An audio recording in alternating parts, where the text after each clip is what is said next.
Hello everyone, I'm Dr. Sri Banerjee, core faculty for the College of Health Sciences and Public Policy at Walden University with a joint faculty appointment at Ross University School of Medicine.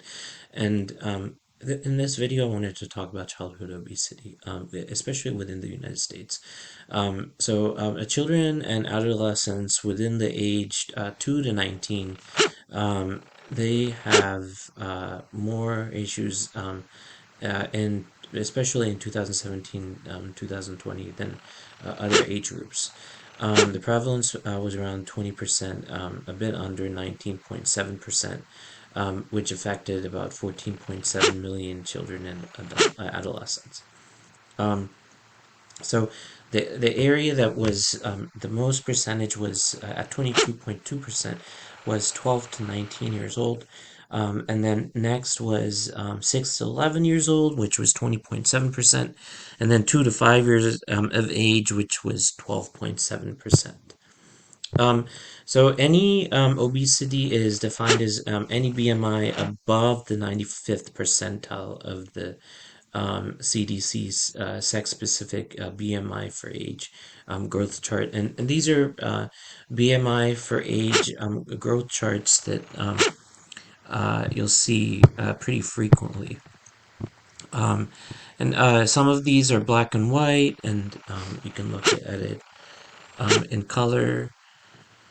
But these growth charts are very helpful in trying to determine, this is a growth chart trying to determine obesity in children.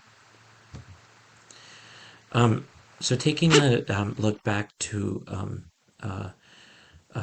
obesity, obesity and socioeconomic status are connected between 2 to 19. And so there's equity related resources that you can take a look at here.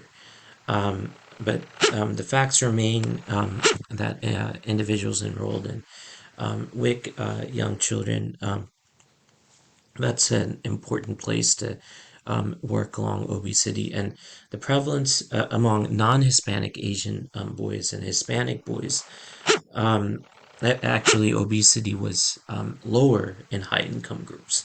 And then obesity prevalence was lower in the high income groups among non-Hispanic white girls than non-Hispanic Asian girls and Hispanic girls. Obesity prevalence did not differ by income among non-Hispanic black girls.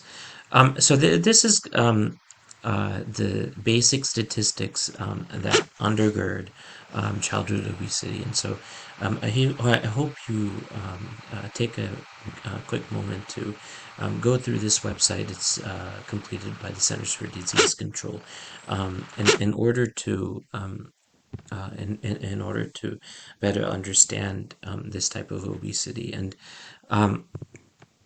obesity actually affects children from families with low income more than children with higher income. So WIC would be a wonderful place for this. But the data show modest decline in obesity among young children enrolled in WIC. So it's important to understand what the different types of enrolled WIC has an effect on childhood obesity.